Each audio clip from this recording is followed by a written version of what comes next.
Those are blood leeches! Nuo Qinglin exclaimed. A puzzled look appeared on Han Li's face upon hearing this, and Nuo Yifan explained. These leeches are capable of entering a host's body and fusing as one with their blood, making them almost impossible to expel. On top of that, they'll devour the host's blood to form blood tumors, then self-detonate to kill their host along with themselves.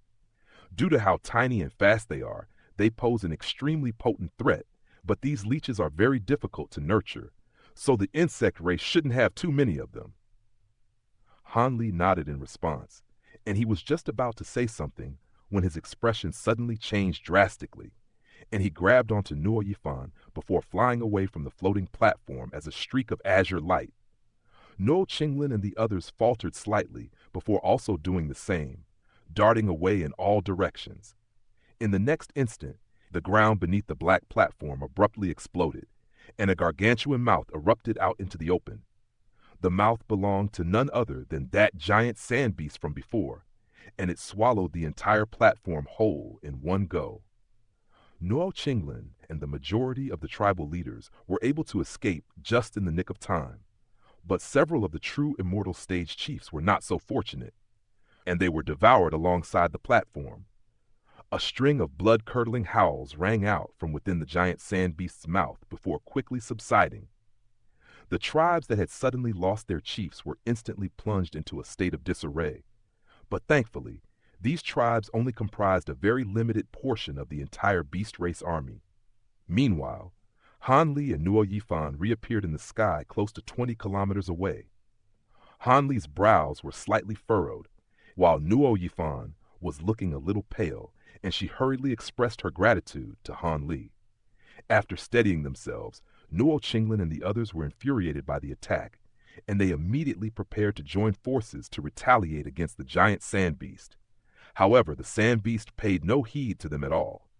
Instead, it erupted out of the ground before pouncing at Han Li's duo at an extraordinary speed. Han Li immediately grabbed onto Nuo Yifan upon seeing this, and at the same time, a burst of golden lightning flashed over his body, following which the two of them sped away as an arc of golden lightning. Han Li's lightning movement technique was extraordinarily fast, and even though he was dragging along someone with him, he was still significantly faster than the giant sand beast. The sand beast let loose an enraged roar as a flurry of countless yellow runes surged out of its body. Immediately thereafter, it shrank down to around half its original size, but as a result, its speed was drastically enhanced as it set off in pursuit of Han Li's duo. Yifan! An urgent look appeared in Nuo Qinglin's eyes as he turned to chase after his daughter, but Ulu raised an arm to stop him as he said, "I'm sure your daughter will be fine for now, with that human cultivator protecting her, Chief Nuo. For now, we have to focus on the battle at hand."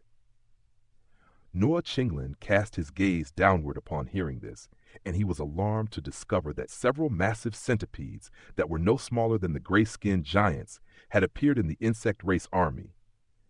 Even though they were still quite a bit smaller than the giant sand beast, they were still extremely eye-catching on the battlefield. These centipedes were a bright silver color, and their legs were extremely sharp. They were charging straight into the beast race army, while releasing toxic yellow mist incessantly out of their mouths. And any beast race warrior that came into contact with this yellow mist instantly began to rapidly decompose. Some of the weaker ones among them were even reduced to puddles of toxic blood that continued to corrode the ground beneath them. With the giant centipedes leading the way, the insect race army had seized the momentum, and it was eagerly pressing its advantage. The beast race warriors were defending with their lives, but they were still being steadily forced back.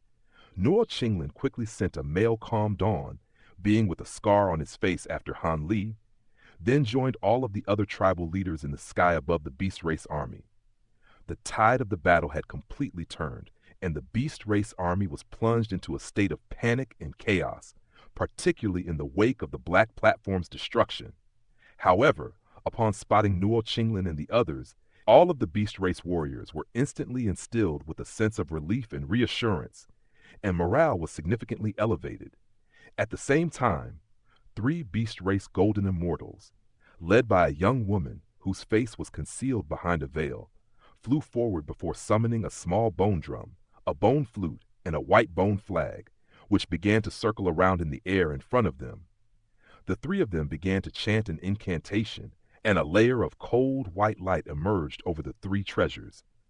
In the next instant, the ground beneath their feet began to rumble and sway, then abruptly split as a series of thick beast bones emerged from beneath the earth. These beast bones were several thousand feet tall, and there were thousands of them, arranged in a uniform line to form an impregnable barrier in the path of the insect race army. There were countless bestial runes engraved onto the beast bones, and in contrast with normal array runes, these ones appeared rougher around the edges, but were giving off extremely formidable spiritual power fluctuations nonetheless.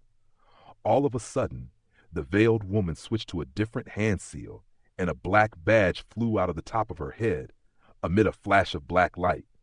The badge was rather bumpy and crude, and it seemed to have been carved out of the skull of a demon beast. A design of a beastly head was engraved onto the surface of the badge, and the veiled woman expelled a mouthful of blood essence, which vanished into the badge in a flash. A layer of black light instantly emerged over its surface, and a peculiar aura began emanating out of the badge. Immediately following, which countless streaks of black light shot out from within it before vanishing into the giant beastly bones. The spirit patterns on the bones instantly began to glow brightly, and the bones themselves began to tremble as if they had sprung to life. A series of spherical bulges abruptly emerged over all of the beast bones, following which countless sharp bone spears flew out within, before raining down upon the insect race army like a volley of arrows. All of this had taken place in the blink of an eye, and the insect race warriors at the forefront of the army were instantly punched full of holes. The giant centipedes were the veiled woman's main target, and countless bone spears were sent raining down upon them. However, their exoskeletons were extremely sturdy, and the sharp bone spears only able to raise trails of sparks and leave some white marks on their bodies. Even though these bone spears weren't able to harm the giant centipedes, they clearly didn't enjoy the barrage, and they were screeching incessantly as they scurried back in retreat. Right at this moment, 4 streaks of light flew out of the insect race army at an alarming speed. All 4 streaks of light were giving off golden immortal stage auras, and the veiled woman's eyes narrowed slightly upon seeing this, following which she immediately cast an incantation seal into the white bone drum overhead. The surface of the small drum flashed momentarily as a burst of deafening drumming rang out, and streaks of viscous white light shot out of the drum before also vanishing into the beast bones down below. A string of loud cracks rang out as all of the beast bones shattered in unison, forming a vast expanse of liquid-like spiritual light, which then rapidly fused together to form an enormous white light barrier in front of the beast race army. All types of bestial designs surfaced on the white light barrier, and bursts of white light were flowing over the light barrier like water. The light barrier didn't appear to be very sturdy at all, but it gave off an indestructible appearance.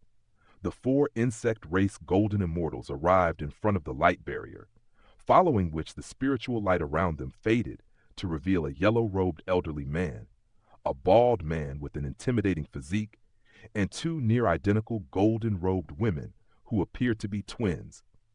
The 4 of them were all looking a little startled, clearly not expecting the white restriction to take shape so quickly.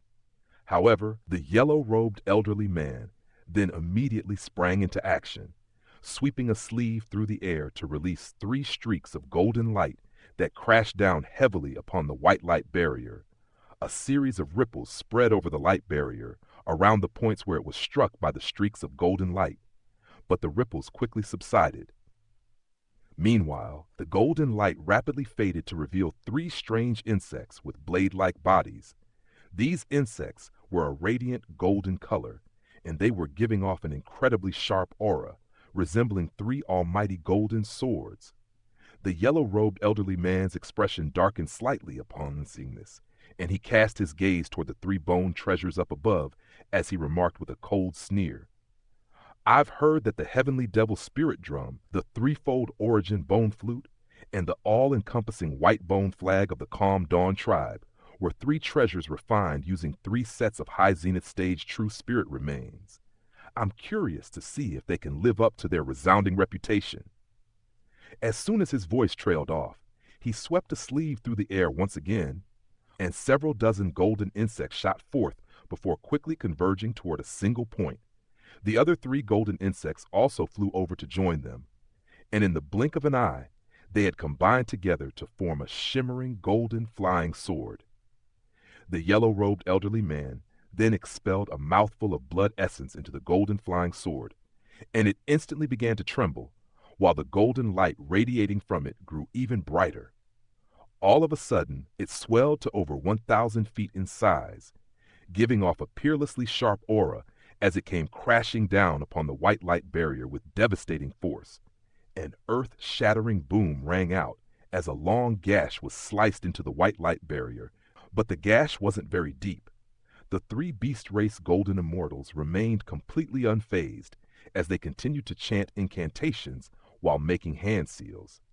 The white drum instantly swelled slightly in size while emitting a pounding sound, and the bone flute also began to blow, while the bone flag flapped through the air while releasing bursts of white light. Immediately thereafter, the bodies of the deceased warriors of both races on the battlefield suddenly began to tremble violently. The flesh on those bodies quickly peeled away to reveal sets of blood-stained skeletons, and these skeletons flew through the air before rushing into the white light barrier, mending the long gash on its surface in the blink of an eye. The 4 insect race golden immortals were all quite surprised to see this, but a cold look then resurfaced in the yellow-robed elderly man's eyes as he swung his golden sword down once again. At the same time, the other 3 insect race golden immortal stages also lashed out. The bald man swept a hand through the air, and a ball of radiant white light appeared in front of him. Through the white light, one could see a white object that resembled a ball of putty that was constantly squirming and changing shape, presenting a rather harrowing sight to behold.